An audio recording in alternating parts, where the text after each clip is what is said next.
कभी सोचा है कि इतनी सारी इंडियन वुमेन्स वेट इशूज और बॉडी इमेज के साथ क्यों स्ट्रगल करती हैं? ये सिर्फ खाने या एक्सरसाइज का सवाल नहीं है, इसमें बहुत कुछ छुपा हुआ है। आज हम इस स्ट्रगल के असली रीजन एक्सप्लोर करेंगे और देखेंगे क्या कुछ सॉल्यूशन हो सकते हैं। चलिए शुरू करते हैं। Welcome to today's video. आज हम बात करने वाले हैं वेट कंसर्न और बॉडी इमेज इशूज के बारे में जो इंडियन वुमेन्स को फेस करने पड़ते हैं। चाहे आप पोस्ट प्रेगनेंसी वेट गेन से स्ट्रगल कर रहे हो, पीसीओएस की प्रॉब्लम हो या हेल्थ और सोशल प्रेशर के बीच बैलेंस करने की कोशिश कर रहे हो, यह वीडियो आपके लिए है। हम सिर्फ यह नहीं डिस्कस करेंगे कि ये इश्यूज क्यों होते हैं, बल्कि उन मिसकंसेप्शन और सोशल नॉर्म्स को भी देखेंगे जो इस प्रॉब्लम को और बड़ा बना देती हैं। सबसे पहले एक सिंपल फैक्ट, वेट इश्यूज सिर्फ फिजिकल हेल्थ का मैटर नहीं है, ये आपके इमोशनल वेलबींग, सोशल लाइफ और सेल्फ परसेप्शन को भी अफेक्ट करता है। Indian women specially after the marriage अपनी अपीयरेंस और वेट को लेकर परेशान रहती हैं। हम सब ने कभी ना कभी सुना होगा, शादी के बाद तुम मोटी हो गई हो या तुम वेट क्यों नहीं लॉस करती। सोसाइटी आखिर क्यों भूल जाती है कि इसके कुछ और फैक्टर्स भी होते हैं, जैसे हार्मोनल इम्बैलेंसेस, पीसीओएस या thyroid issues, mental health challenges और lifestyle changes. Indian moms अक्सर बासी खाना खाती हैं, जिससे अनहेल्दी डाइट हैबिट्स बन जाती हैं। यह एक रियल इशू है जो हम अपने आसपास घरों में देखते हैं।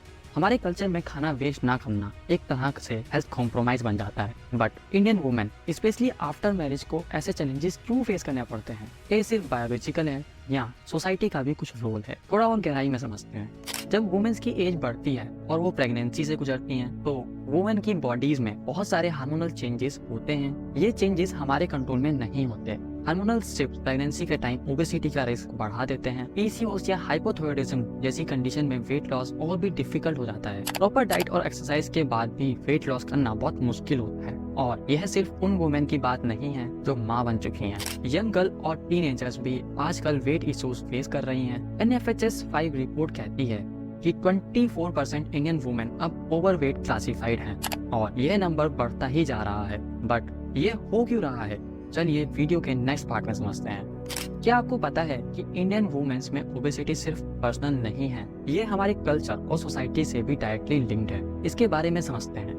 यह समझना जरूरी है कि ओबेसिटी का राइज सिर्फ अर्बन रिच वुमेन तक लिमिटेड नहीं है। ये हर सोशल इकोनॉमिकल ग्रुप में फैल रहा है। जहां मेंस में 6.9% ओबेसिटी रेट है, वहीं वुमेन्स में ये रेट 11.5% है। वुमेन्स में ये प्रॉब्लम काफी तेजी से बढ़ रही है, लेकिन क्यों?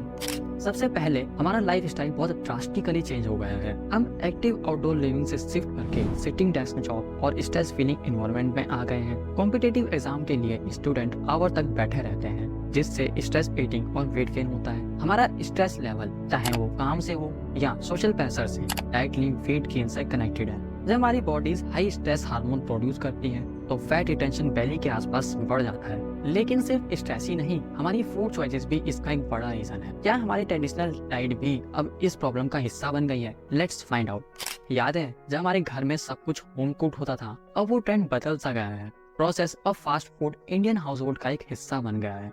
आजकल चिप्स, फास्ट फूड ज्यादा एक्सेसिबल और एडिक्टिव हो गए हैं। 2022 में 70 मिलियन से ज्यादा एडल्ट इंडियन ओबेसिटी का शिकार थे, जिसमें वुमेन्स का number as compared to men double था। ये फूड कल्चर का सिर्फ ओबेसिटी का लोगों में बढ़ने का एक बड़ा रीजन है।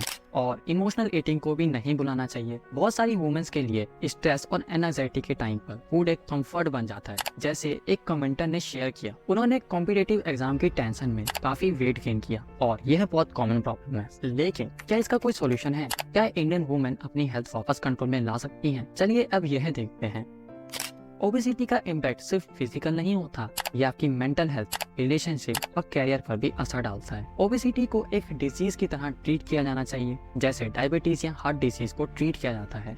यहाँ कुछ सिंपल टिप्स हैं जो आपको हेल्प कर सकते हैं। पहला है न्यूट्रिशन रिच बैलेंस डाइट पर फोकस करें और हेवीली प्रोसेस्ड फूड को अवॉइड करें। दूसरा है स्टे एक्टिव, चाहे एक छोटी सी वॉक हो, योगा या स्ट्रेंथ ट्रेनिंग, हर एक्टिविटी इम्पोर्टेंट है। आपको हाई इंटेंसिटी से शुरू करने की जरूरत नहीं है, जहां आप कंफर्टेबल हो वहां से शुरू करो। एड्रेस मेंटल हेल्थ, अगर आप स्ट्रेस या बर्डन फील करते हो, हेल्प के लिए रीच आउट करो, वरना कई केसेस में डिप्रेशन के साथ स्ट्रगल लोगों के वेट को और भी बढ़ा देता है। कम्युनिटी सपोर्ट, अपने आसपास ऐसे लोग रखिए जो आपको इंकरेज करें, चाहे वो फैमिली हो या ऑनलाइन कम्युनिटीज। सपोर्ट से बहुत फर्क पड़ता है।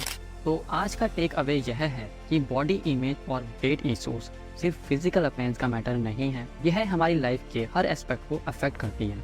लेकिन सही माइंडसेट, गाइडेंस और सपोर्ट के साथ हम अपनी हेल्थ को वापस कंट्रोल में ला सकते हैं। Remember, it's not about perfection, it's about progress. तो अब अपने आप से प्यार करना शुरू कीजिए, अपनी हेल्थ पर ध्यान दीजिए और सबसे इम्पोर्टेंट, अपने माइंड और बॉडी के बीच बैलेंस बनाए रखिए। और अगर आपने वीडियो को यहाँ तक देखा है तो मुझे पता है आप अपनी हेल्थ जर्नी को सीरियसली ले रहे हैं। लेकिन एक और सवाल जो शायद कभी आपके दिमाग में आया हो, इंडिया की ड्रीम कार टाटा नैनो जो एक आम आदमी के सपनों का हिस्सा थी, वो क्यों फेल हो गई? एक रिवॉल्यूशनरी आइडिया होने के बावजूद इसका सपना बिखर क्यों गया?